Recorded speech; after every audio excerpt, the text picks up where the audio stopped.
Jesus, que esteja aqui conosco. Ele nos disse que quando nos reuníssemos em seu nome, Ele estaria conosco. Então pedimos a Ele que esteja aqui nesse momento, que a espiritualidade amiga, nossos benfeitores dessa casa, nos acompanhem nesse trabalho, envolva amorosamente o nosso irmão Danilo, que ele esteja em sintonia também com seu mentor, com seu anjo de guarda, que possa trazer uma bela reflexão para a gente. Que todos nós aqui, encarnados e desencarnados, possamos aproveitar dessas palavras o melhor possível, que a gente possa aprender sempre um pouco mais e que o amor do Cristo fique em nossos corações. Obrigado, Pai, pela oportunidade de estarmos aqui. Que assim seja. Eu acho que eu vou lhe dar o outro, viu, Danilo? Que você está falhando. Vamos experimentar esse. E aqui, ó.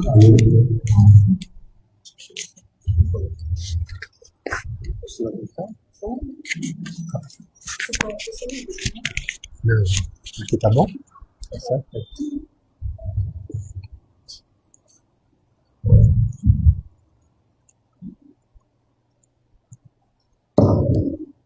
Minhas amigas, meus amigos, muito boa noite. Que as bênçãos do nosso amado Mestre Jesus possam ser por nós percebidas, porque elas são incessantes. Elas estão o tempo inteiro conosco. Nós é que ainda temos dificuldade de enxergá-las, de percebê-las. Inclusive temos dificuldades severas em perceber certas coisas que a gente vive como bênçãos.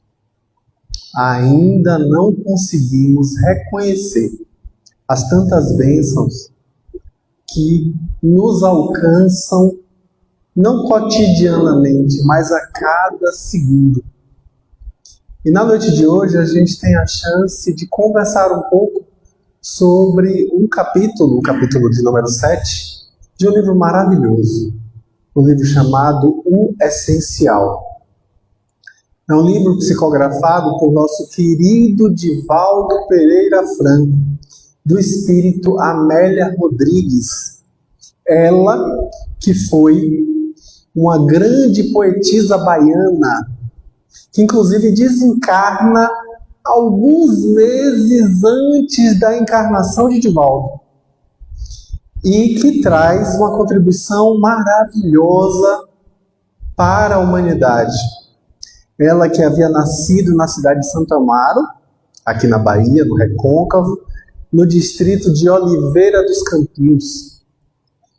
Lá ela se desenvolve e já mostra os seus pendores artísticos, seus pendores para o teatro, e vem a Salvador. E daqui de Salvador deslancha como uma grande educadora e poetisa, teatróloga.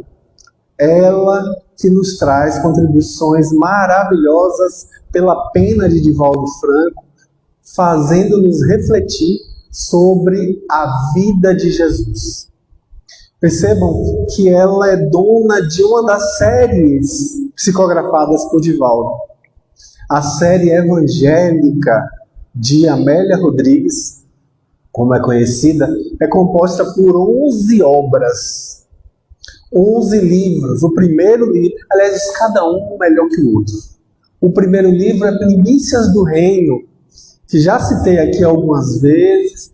Tive a grata satisfação de ter primeiro contato com essa obra a partir da indicação de um grande amigo, meu preceptor, Dr. André Luiz Peixinho. Ele havia me sugerido a leitura de um texto desse livro, Primícias do Reino. Fantástico.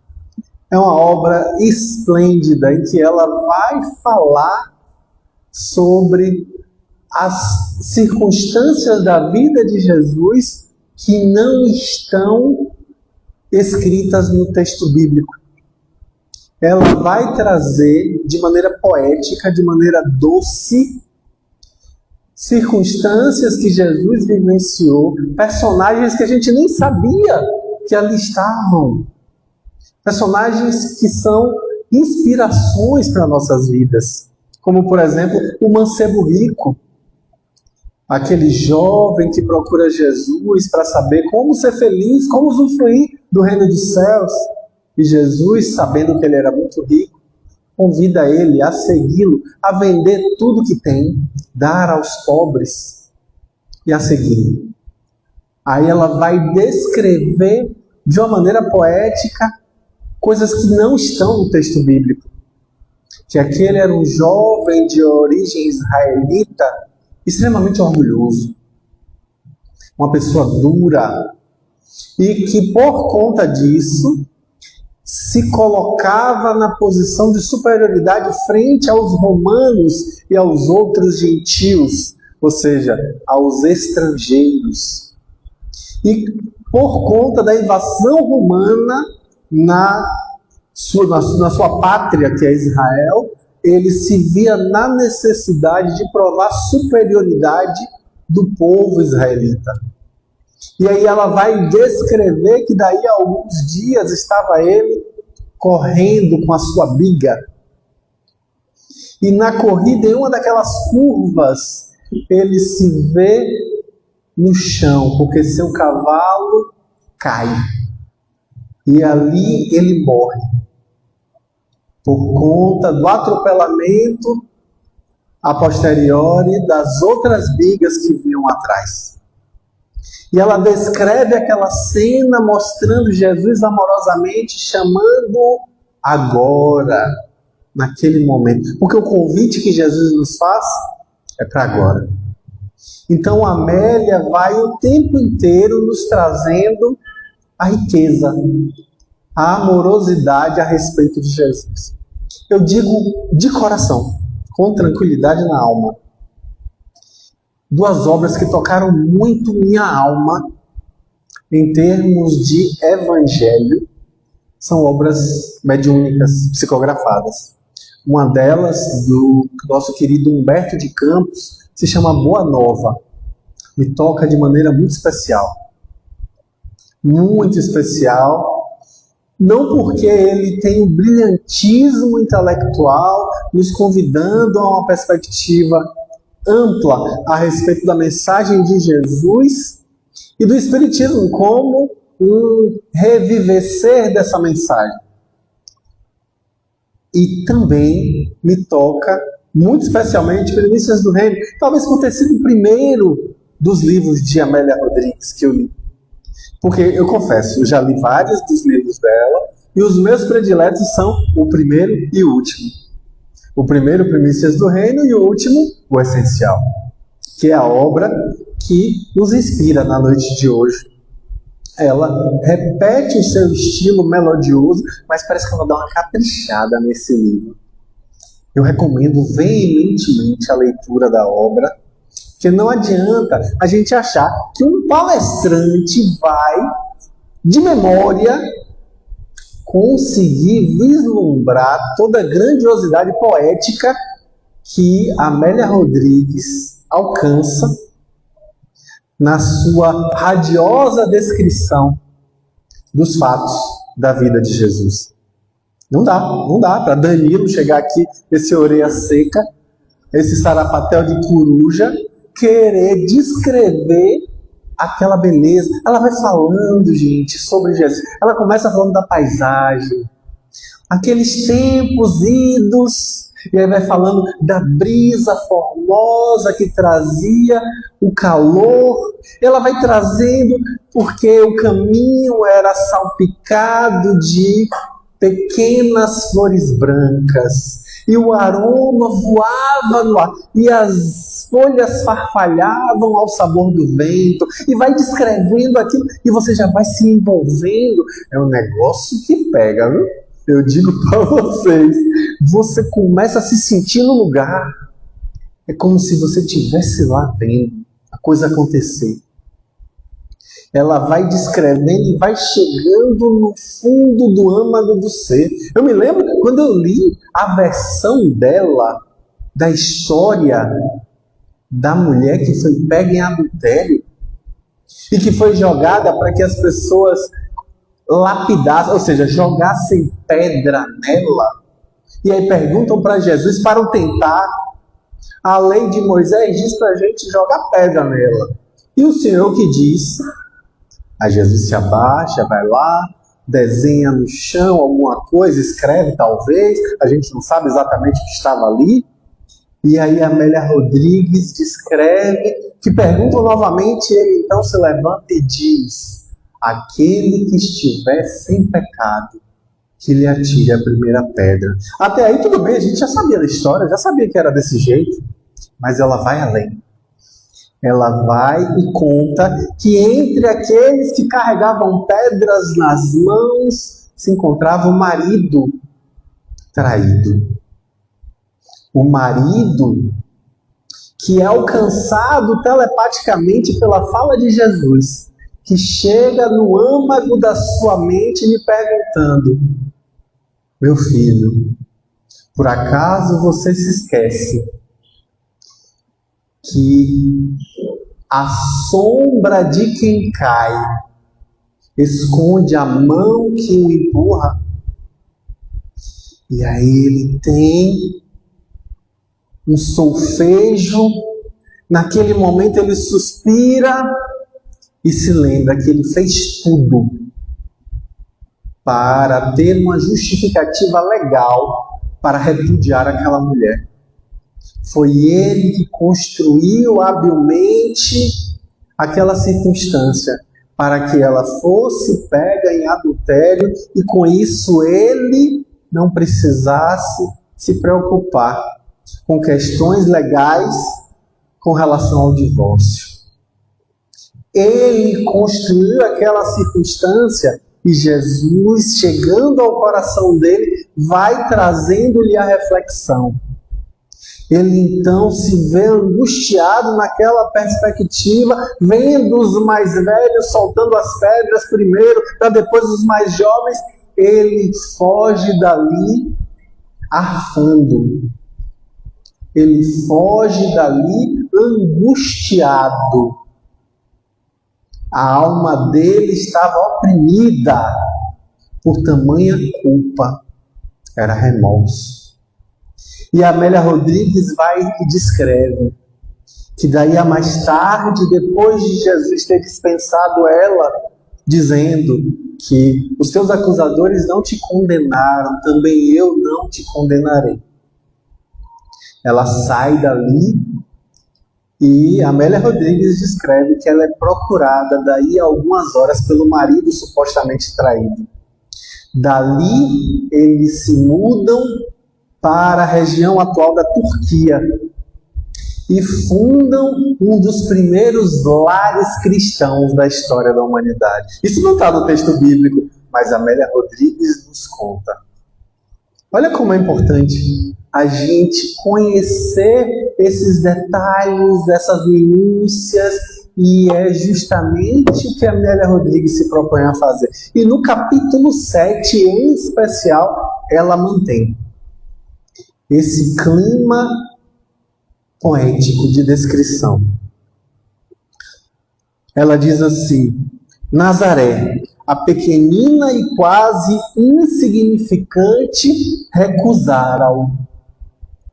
Ou seja, nem em Nazaré Jesus foi acolhido. Ele que cresceu lá, não nasceu lá, ele nasceu em Belém da Judeia, próxima a Jerusalém, no alto dos montes. Mas ele então, como era dito na profecia, que nasceria na cidade de Belém.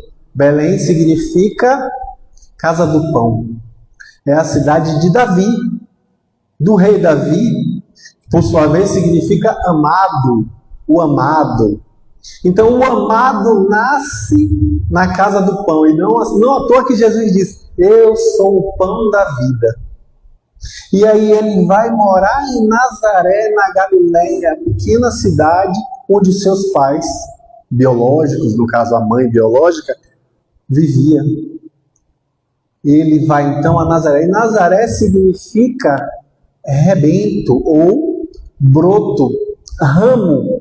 Existem algumas possibilidades de tradução que remontam a isso, que é uma outra profecia interessante do profeta Isaías, que dizia justamente que nasceria um broto na árvore de Jessé.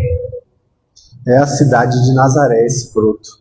É justamente esse rebento, esse ramo de Jessé, que é Nazaré, onde Jesus cresce.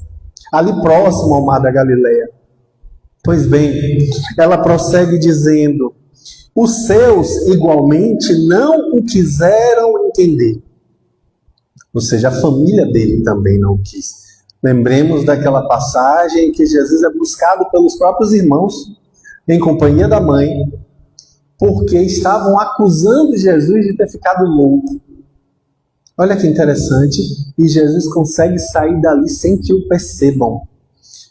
Aí ela diz: ele buscou as terras de Zebulon e Naftali, caminho do mar, além do Jordão, Galileia dos gentios, para que se cumprisse o que fora dito por intermédio do profeta Isaías.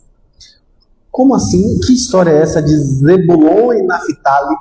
São filhos de Jacó, das tribos, as 12 tribos dos filhos de Jacó que preencheram a terra prometida de Canaã. Então, dentre as 12 tribos, 2 ficavam onde na época de Jesus se chamava Galileia. Era ali, naquele lugar. Que justamente o profeta Isaías disse que era um lugar castigado, mas que seria honrado. Ou seja, a vinda de Jesus para aquele lugar, para criar residência ali, era a forma de honrar este lugar. Pois bem, ela diz: logo as notícias percorreram as estradas de Cafarnaum, atravessaram o mar, atraindo as dores do mundo para o seu coração afetuoso. Cafarnaum ficava à beira do lago, era próximo a Nazaré. Cafarnaum era a maior cidade da região. Foi lá que Jesus passou a viver quando começou as suas pregações. Foi na casa de Simão Pedro, nas margens do grande lago de Genezaré, ou Mar da Galileia, como também era conhecido, que era um lugar extremamente rico em vida. Percebam que há aí também uma metáfora. Ela coloca aqui adiante, ela vai falar sobre isso, a metáfora do Mar da Galileia. Então ela diz assim: todas as doenças e infortúnios desapareciam ao suave toque de suas mãos, ou ao terno direcionamento do seu olhar, feito de misericórdia e compaixão. As boninas e madressilvas, ou seja, as pequenas flores, espalhavam-se pela pradaria, e a brisa que soprava do mar suavizava a ardência dos dias. Olha o que eu falei agora há pouco com relação à poética dela, né? A descrição poética da ambiência. E aí ela dizia: Israel, ou seja, o país, Israel que era o povo de Deus, considerado o povo de Deus, na sua constituição, parece-se com o ser humano. Montanhas em espinhaços de basalto e aridez, com as suas bases a abismos dos mais profundos da terra. Possui planaltos e planícies, olhos altos e baixos dos seres humanos. E ela compara dizendo: também na humanidade existem os idealistas ao alto, os que pensam nas alturas, e os torpes que se asfixiam nas frindas baixas da própria mesquinhez, os altos e baixos. Israel tem 2 mares. Aqui chega a metáfora. Interessante essa metáfora. E a sociedade humana igualmente é constituída por 2 biótipos. os generosos doadores como o mar da Galileia e os indiferentes como o mar morto. E aqui eu faço uma pausa para explorar essa metáfora que ela utiliza. O mar da Galileia recebe as águas do Rio Jordão e espalha essas águas ao redor. E por isso tem muito verde, é um mar viscoso, ou seja, tem muito peixe, tem muita vida ao redor. Olha que interessante essa metáfora. Dali escorre as águas do Rio Jordão para o Mar Morto, que também está dentro de Israel. Só que o Mar Morto é o ponto mais baixo do planeta. Ele fica abaixo do nível do mar, do nível do oceano. Ele fica abaixo. Ele é chamado mar, mas na verdade é uma grande lagoa. Grande mesmo, bem grande. E o interessante é que ele é chamado de Mar Morto porque não tem peixe. Ele é tão salgado, que só sobrevivem nele pequenas estruturas, pequenos seres vivos, microscópicos.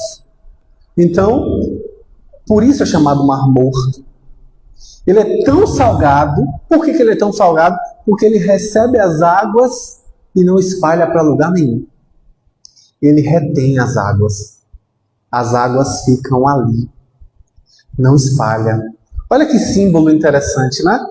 Enquanto um que é ali perto recebe as águas e multiplica elas, espalhando ao seu derredor, o Mar Morto retém.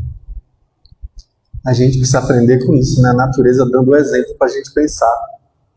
Quando a gente retém, a gente mata. A gente morre. Quando a gente espalha, quando a gente multiplica, quando a gente divide, a gente consegue vivificar. Olha que importante para a gente pensar a necessidade da boa convivência a nos trazer a possibilidade de vida. E como disse Jesus, vida em abundância. Não do reter. Porque o olhar materialista nos faz querer reter. Eu quero manter, eu quero ter, eu quero guardar, eu quero ficar comigo. E nesse egoísmo, a gente salga aquilo e retira toda a vitalidade. E infertiliza. Porque salga muito sal na coisa, torna infértil. Então a gente vai, com isso, crescendo e amadurecendo no exemplo que a Amélia Rodrigues nos traz. Ela diz então: todos quanto ouviam dele falar, conduziam seus enfermos para que os recuperassem. E o que ele fazia com ternura em comum, às vezes advertindo os recém-curados com severidade. Interessante que tem um outro capítulo nesse livro maravilhoso que conta a história do falso paralítico Zacarias. Interessante essa história. Eu não sei se eu vou tomar a fala de alguém que vai falar sobre isso mais adiante, mas só brevemente para que a gente consiga compreender. Esse Zacarias é contratado pelos fariseus para mostrar que Jesus era um embusteiro. Eles diziam que Jesus era um charlatão. Então eles contratam esse Zacarias e ele é levado até Jesus como se fosse paralítico, mas ele não era paralítico, ele estava fingindo. Então Amélia Rodrigues diz que Jesus vê aquilo, joga umas moedas e diz que seja feita a sua vontade. E ele sai dali paralítico. Uau! Aí ele vai desesperado pedir, implorar para os fariseus que façam alguma coisa. Porque aquele mago deixou ele verdadeiramente paralítico. E aí, como é que faz? Olha que interessante essa perspectiva. Aí é importante a gente perceber que ele depois se torna cristão e tem restabelecido a sua saúde. Em diversos aspectos, não só no físico, né? Mas principalmente no espiritual. Olha que interessante aí, para a gente despertar.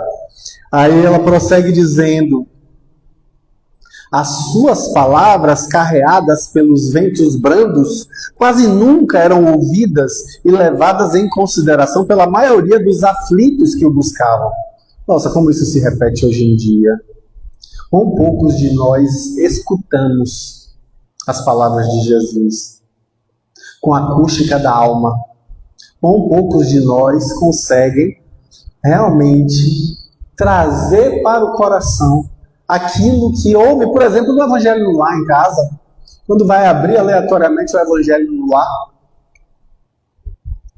a gente às vezes faz aquilo de maneira ritualística, mecânica, automática, nem presta atenção, só está ali fazendo porque se colocou como uma obrigação de fazer. E a proposta não é essa. A proposta é que a gente veja naquilo não um culto, mas um aprendizado. A proposta ali não é ser ritualístico, não. A proposta ali é estar aberto a aprender e se transformar, a se esclarecer com aquilo que é conversado no momento do estudo do Evangelho no lar. Eu prefiro sempre falar estudo do Evangelho. A gente fala muito, né? Culto do Evangelho, eu não gosto dessa fala, porque na doutrina espírita a gente não tem dogmas, não tem rituais. O único símbolo, porque insistiram muito por um símbolo, é o que está lá no Prolegômenos, a cepa da vinha. No Prolegômenos, que é o texto anterior ao início do livro dos Espíritos. A gente pega o livro dos Espíritos, no comecinho a gente vê a cepa da vinha, ali nos Prolegômenos. E ali a gente vai perceber que ali é o único símbolo da doutrina espírita. E só existe porque foi solicitado insistentemente pelas pessoas que à época estudavam. Então, por conta disso, a gente tem aquele símbolo, mas só. E aí, com isso, a gente vai abrindo os olhos para perceber que o que interessa é que a gente dê presença significativa. Porque às vezes a gente está com a cabeça em outro lugar, está lendo aquilo e tem que voltar a ler 8 vezes, porque não conseguiu pegar o que lê. Aí volta a ler de novo, ou seja, está com a cabeça onde? A gente às vezes tem dificuldade de estar aqui agora, presente. Está aqui, mas está pensando, rapaz, onde será que esse rapaz aí comprou essa boina? Quem riu alto quem riu alto se entregou. A gente fica, né? A cabeça está em outro lugar, está pensando, poxa, eu devia estar assistindo a novela das 7. Não sei, aí está na cabeça em outro lugar, totalmente distante. É preciso que a gente dê qualidade para a nossa presença. Eu aprendi com o Peixinho, novamente citando ele, na hora de dar parabéns pelo aniversário, em vez de dizer assim, muitos anos de vida, ele dizia sempre assim, muita vida em cada ano. Percebam a diferença disso, né? Em vez de falar muitos anos de vida, é muita vida em cada ano. Porque qualidade não é expressa necessariamente pela quantidade. É preciso que a gente tenha qualidade, não só quantidade. E aí eu vou e falo mais, né? Hoje em dia, quando eu vou parabenizar alguém, eu falo muita vida em cada ano e muita presença em cada instante. Que a gente dê presença significativa para aquilo que a gente está fazendo. Para a gente estar inteiro e não cindido, quebrado, fragmentado, pensando que tem que pagar a conta da Embasa, senão vou cortar, que vai ter que dividir não sei quantas vezes o cartão, agoniado, querendo saber como é que vai resolver o problema que aconteceu lá com a filha.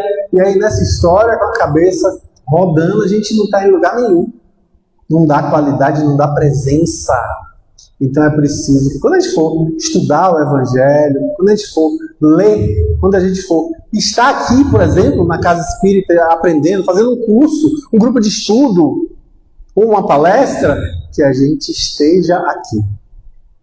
Que a gente saiba deixar cada coisa no seu lugar para usufruir desse momento.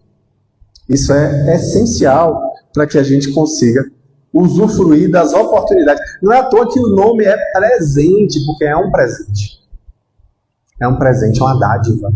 Então que a gente use bem isso que a gente tem, que é o presente.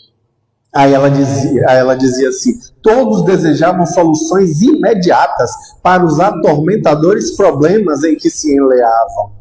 Havia de tudo que se possa imaginar, caracterizando a sociedade dos padecentes humanos, e estes se sucediam em toda parte, com as contínuas ondas do mar visitadas pelas permanentes passagens dos ventos. Deslumbramento e exclamações dos beneficiários, dos seus responsáveis, rompiam o silêncio ou ultrapassavam a balbúrdia em louvores a Deus. Mas nenhuma quase transformação moral. As pessoas até agradeciam a Jesus, mas não se transformavam. Como isso é atual, gente? Como isso é atual? As pessoas hoje querem buscar Jesus nas mais diversas expressões religiosas, inclusive na casa espírita, buscando conforto material. A gente quer estar com o bolso cheio, domingo de tarde, com as pernas para cima, de barriga cheia, sem menino azucrinando. A gente acha que paz é isso. Quando a gente vai ver em obras como a de Amélia Rodrigues, que paz, na verdade, é um sentimento profundo e sincero de consciência tranquila por ter havido feito o que precisava ser feito, por ter o dever cumprido. Isso é paz de verdade. É a paz da sensação de dever cumprido. Olha que diferença, né? Que perspectiva outra para a gente refletir. E aí é importante a gente incluir a questão do trabalho. Estou citando muito o Peixinho, mas eu tenho que citar ele. Quando o Peixinho desencarnou, uma pessoa foi no meu Instagram, eu postei uma imagem dele, fiz alguns comentários, elogiando, agradecendo a ele, porque é uma grande referência na minha vida, sem dúvida alguma. E aí uma pessoa que não é espírita fez um comentário que eu, na mesma hora, sorri de canto de boca, pensei, não tenho conhecimento espírita. Ela diz assim, ó, que ele descanse em paz. Oh, meu Deus! Não tem isso de descanso, doutrina espírita. A gente sabe que ele mal chegou do outro lado, já estava trabalhando. Não tem negócio de descanso em paz, não, gente. Trabalho é o prazer de ser útil. É esse senso de dever e essa consciência tranquila, que é a paz que a gente tanto almeja. A gente tem que tomar gosto pelo trabalho, por fazer a diferença, por deixar a nossa pegada fazendo diferença, onde quer que a gente esteja. Olha aí que diferente, né? Que perspectiva outra. Então não tem esse negócio de paz em descansar, não. A paz é dever cumprido. E aí ela prossegue dizendo, deslumbramento e exclamações. Essa eu já li. Aí ela fala, a magia dos fenômenos arrebatava as multidões onde quer que ele se apresentasse. Certo dia, um escriba muito entusiasmado, após vê-lo e ouvi-lo, disse-lhe, irei convosco aonde quer que fordes. Jesus então sorriu triste e respondeu-lhe, as aves dos céus têm os seus ninhos e os chacais os seus covis, mas o Filho do Homem não tem uma pedra sequer para reclinar a cabeça. E a gente querendo fortuna material, né? E Jesus dando exemplo, dizendo que ele não tinha nem uma pedra para deitar a cabeça. E aí ela então descreve que o entusiasmado murchou-lhe no semblante e não seguiu Jesus.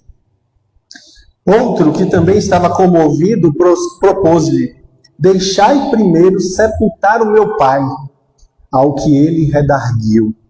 Deixai aos mortos o cuidado de enterrar os vossos mortos. E esse também não o acompanhou. Interessante porque muitos dos estudiosos dos textos bíblicos, muitos dos exegetas, os intérpretes da fala de Jesus, vão dizer que, na verdade, esse jovem que pede a Jesus que possa enterrar o pai, Provavelmente, muito provavelmente, o pai dele estava vivo. Devia ser um idoso, acamado, alguém que estivesse doente, que estivesse na proximidade da morte. E é por isso que Jesus vai chamar a atenção, né? Quem tiver com a charrua na mão, não pode olhar para trás. Porque se ele olhar para trás, ele é indigno da tarefa. É isso que ele quer dizer. É preciso que você se entregue à tarefa, porque a tarefa está acima das questões humanas. Vai além. Jesus não foi cruel com ele, dizendo, você não tem direito de enterrar seu pai. Não, ele não quis dizer isso. Ele só estava dizendo ali, aproveitando aquela oportunidade para dizer que existem prioridades em termos espirituais. Então, que a gente precisa aprender a eleger o que é prioridade, o que é essencial, o que é prioritário da nossa vida. Eu me lembro da fala de Antoine de Saint-Exupéry, aquela famosa fala dele no livro, seu livro mais famoso, que se chama O Pequeno Príncipe. Aquela parte que ele diz assim: o essencial é invisível aos olhos, só se enxerga bem com o coração. Olha que fala impactante aí pra gente, né? Olha que fala importante para a gente refletir. O que é essencial na nossa vida? Imagine aí que você tem que entregar um trabalho, seu prazo foi ontem, você hoje não entregou ainda, está desesperado para poder entregar logo, mas aí sua mãe liga para você: corre aqui para me levar no hospital que eu estou passando mal. O trabalho vai para o beleléu, porque o que é prioridade? Essa história de, eu não tenho tempo. Tempo é uma questão de prioridade. Se for prioridade, você arranja tempo. Então a pergunta é, e aí, você está encarnado na Terra para quê mesmo? O que é prioridade para você? O que é mais importante para você como espírito encarnado? Aí nessa hora, as coisas humanas começam a perder o vigor, né? Perder a tenacidade. A gente começa a dizer, pera lá, aquele boleto que eu estava tão preocupado em ter que pagar no começo do mês, já não está mais tão importante assim. Eu já começo a sentir que aquilo ali é uma responsabilidade que eu tenho que arcar, é óbvio, mas existem outras prioridades que são mais prementes. Então eu vou olhar para o espiritual na minha vida, para os meus relacionamentos. Como diz o cantor, o que se leva da vida é a vida que se leva. E como é que você tem levado a sua vida? Como tem sido o seu viver? Então, nesse momento, a gente olha de uma outra maneira. E alarga horizontes, e enxerga de outras formas, percebe de outras maneiras, e começa a relativizar, né? Alguns impactos de algumas coisas que já não vão ter mais tanta força assim. Então é isso aí que é importante a gente despertar. E aí ela diz: ele então atravessou a outra margem do mar e com os seus para poder meditar. Mas quando lá chegaram, a sua fama anteciparam, e outras massas sedentas de saúde e de paz acorreram com suas enfermidades e misérias morais, buscando socorro. Ele era, porém, o poeta de Deus, e a sua era a canção da vida indestrutível. Posteriormente, no entardecer de luzes cambiantes, quando a multidão era expressiva no monte fronteiro ao mar espelho, o mar da Galileia, ele cantou um poema incomparável das bem-aventuranças e mudou a estrutura do comportamento legal e social da humanidade. Aí a gente vai recorrer aos escritos de Levi Mateus, quando ele coloca nos seus capítulos 5, 6 e 7 o Sermão da Montanha. Este mesmo sermão que Gandhi disse que se tudo se perdesse em termos de literatura e restasse apenas o Sermão da Montanha, tudo estaria salvo.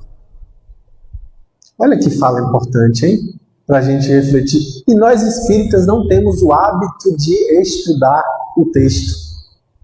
É importante a gente pegar, inclusive porque 80% do texto do livro Evangelho segundo o Espiritismo, os capítulos são, na verdade, títulos de falas de Jesus que ele disse no Sermão da Montanha. Né? A gente vai lá no capítulo 5, por exemplo, bem-aventurados os aflitos, uma das bem-aventuranças está lá no Sermão da Montanha. Então, por isso é importante a gente pegar o texto original, que é considerado pelos intérpretes do texto o logos do Cristo, ou seja, o sentido profundo, em que Jesus quase não usa analogias, quase não usa parábolas no texto do Sermão da Montanha. Ele vai trazer o conhecimento direto, sem analogia, sem alegoria. Olha aí que importante para a gente estudar. Aquilo ali está o núcleo duro do ensinamento, da aprendizagem que a gente precisa ter com Jesus. Então é importante a gente se debruçar. Capítulo 5, 6 e 7 de Mateus. E aí lá ela diz, inclusive, Lucas descreve no capítulo 11 do seu Evangelho, que Jesus desce a montanha, enquanto que Mateus diz que Jesus sobe a montanha. E aí Pastorino vai analisar essa suposta, como é que eu diria, contradição, né? Esse paradoxo suposto. Ele vai dizer que na verdade é porque Lucas vem da tradição de Antioquia, que era a tradição que via Jesus como sendo aquele que desce do alto para nos trazer o conhecimento de lá de cima. Enquanto que Mateus Levi vem da tradição de Jerusalém, que vai para Galiléia, no caso. Ele era filho de Zebedeu, né? E aí, filho de Alfeu. E aí ele vai falar que é subindo, porque Jesus está nos levando a subir evolutivamente. Então, qualquer uma das duas percepções, na verdade, está correta no final das contas. Mas eu confesso, eu prefiro a leitura do texto de Lucas, mas eu confio mais na descrição trazida por Mateus, porque Mateus era uma testemunha ocular. Ele viu, ele estava lá. Enquanto que Lucas pegou e escreveu o Evangelho amando de Paulo de Tarso. A gente vê isso no livro Paulo e Estevão, que não está no texto bíblico, mas sim, Paulo e Estevão, melhor livro que eu já li na vida, já falo isso sempre aqui, né? Então, Paulo e Estevão, ele descreve que Paulo orienta Lucas, que era seu discípulo, era médico e que o acompanhava nas suas pregações. Ele orienta Lucas que vá até a cidade de Éfeso para conversar com Maria de Nazaré, que na época morava com João. E quando Lucas vai, quem está lá? Maria de Magdala, Madalena. E aí ele consegue entrevistar as duas e escreve o Evangelho de Lucas baseado na fala dessas duas mulheres. Olha que interessante, né? É interessantíssimo. Mas, de qualquer sorte, Mateus descreve de coisas que ele vivenciou. Mas você percebe, né? Na fala de Mateus tem um objetivo. Lucas não era israelita, não era judeu, ele era de Antioquia. Então, ele tinha uma outra perspectiva, ele era grego. Então, ele era intelectual. Ele não tem uma necessidade de apresentar Jesus para fulano Beltrano. Ele apresentava Jesus para os gentios, para todo mundo. Enquanto que Mateus tem uma necessidade clara no texto de apresentar Jesus como sendo o segundo Moisés, como sendo o Messias esperado pelos hebreus. Então, ele é muito mais preocupado em trazer para os judeus que Jesus era o Messias esperado. Então, você vê que há uma diferença no texto, em especial com relação a isso. Mas o Pai Nosso, por exemplo, de Lucas, que está lá no capítulo 11, é menor, mais curto, são só 5 frases. O Pai Nosso de Mateus, que está no capítulo 6 de Mateus, no Sermão da Montanha. Olha aí, o Pai Nosso foi ensinado no Sermão da Montanha. O que é que acontece? É mais longo, é mais completo e, na minha opinião, é bem melhor, né? Muito mais interessante. Então ela fala também aqui sobre a questão do Pai Nosso. Ela vai trazer justamente, aqui pulando aqui uma parte para que a gente reflita, ela vai dizer justamente, né, que é perguntado dessa maneira: quando estiverdes em necessidade, buscai o Pai, porque ficarei convosco por pouco tempo. Ele anunciara emocionado. Então, um dos seus apóstolos, aí é interessante perceber, né, que Amélia Rodrigues vai dizer que um desses aí, na verdade, é um dos filhos de Alfeu, tá? E aí ela fala assim: e como falaremos ao Pai que não conhecemos nem sabemos onde se encontra? E aí Jesus responde: orando o fareis. Aí então ele diz: então ensina-nos a orar. Com a musicalidade incomparável de sua voz, ele proferiu a mais completa mensagem que a humanidade conhece: a prece dominical. Olha o Pai Nosso, né? Começa: Pai Nosso que estás nos céus. E aí ela diz: cada frase é uma síntese de louvor, de solicitação e de emocionada gratidão. Que estás nos céus e nos corações de todos os vossos filhos. O poema detalha, é um poema, olha aí a fala dela, as aflições e as bênçãos, o ser longínquo buscando o genitor propínquo em uma intimidade infinita. E aí ele diz que é preciso que a gente busque Deus Pai no silêncio do nosso quarto. Percebam, a gente está falando de uma época que as casas eram de um vão só, não tinha quarto nessa época de Jesus. Só os mais abastados e os romanos tinham quartos. Então, como assim no quarto? É o símbolo. É no silêncio da sua alma, no seu coração. É aí que você deve buscar a Deus. Ela diz, ó, no silêncio do coração, na intimidade do ser, continua ressoando o doce poema: Pai Nosso que estás nos céus. E daí, há 3 anos, depois daquela tarde insuperável, num outro entardecer de fogo e loucura, ele em agonia suplicou, completando aquela prece: perdoa-os, meu Pai, pois que eles não sabem o que estão fazendo. Amor e perdão, os termos básicos da equação existencial no poema do inesquecível poeta de Deus. O seu mais belo canto, como diz Amélia Rodrigues, é o Pai Nosso, que nós precisamos da presença quando oramos. Precisamos da presença. Lembrar que o Pai é nosso, é partilhado. Que a gente possa percebê-lo nos nossos corações. E é Ele que fala: venha a nós, a gente reza errado. A gente fala ao vosso, não é ao vosso reino, não. É o vosso reino.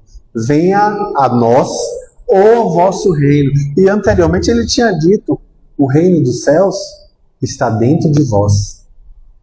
Ou seja, Jesus está convidando que a gente consiga desentranhar o reino dos céus, para que ele seja a tônica dos nossos relacionamentos, para que o reino dos céus se faça visível na nossa presença, que a gente possa espargir esse reino que está dentro, que ele possa ir para fora, e assim a gente possa viver o reino dos céus estando aqui, onde quer que a gente esteja, nesse exato momento.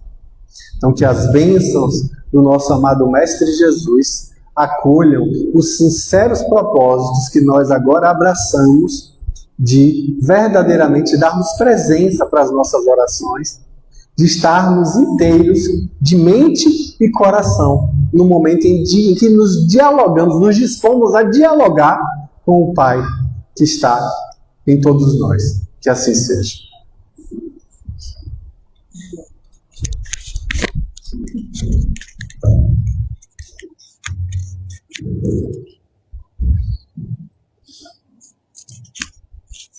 Que lindo, né? Acho que a gente seguiu, Danilo, esses 3 dias que nós tivemos aqui do ciclo. O tema foi Jesus, né? O amor como solução. E foram dias em que refletimos muito sobre a presença de Jesus e seus ensinamentos. E que bom, que boa escolha foi esse livro para esse mês. E agradeço pelas tuas reflexões. Que possamos ir para casa, levar, essas palavras, que elas toquem fundo em nossos corações e a gente possa refletir sobre elas e ressignificar nossos pensamentos, nossas atitudes, porque esse é o nosso exercício diário. Vamos para o segundo momento, pedir as nossas médiuns. Vamos fazer então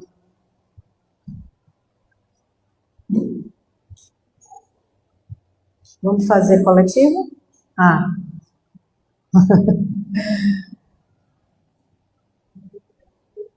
Então, um para cada lado. Faz individual, por favor. Vamos nos preparar para esse momento. Relaxar o corpo físico, o mental. Nos entregar a essas bênçãos que vamos receber, acolher em nossos corações, em nossas mentes, essa energia amorosa, a espiritualidade aqui presente.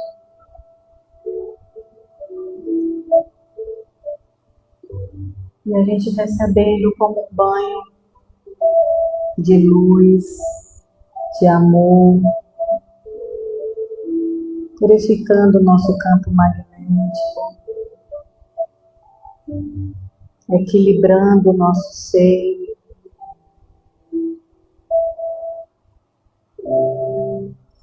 Respira fundo. Sinta esse cuidado. Sinta a presença do Mestre. Ele está aqui. Ele está sempre conosco. Naqueles momentos mais difíceis que a gente se imagina sozinhos, Ele está nos carregando no colo,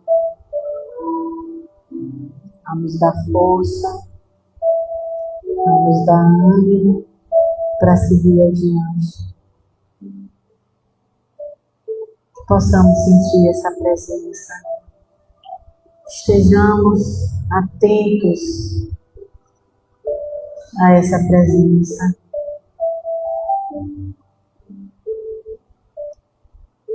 Recebamos essa luz em nossos corações, para que possamos também espalhar luz.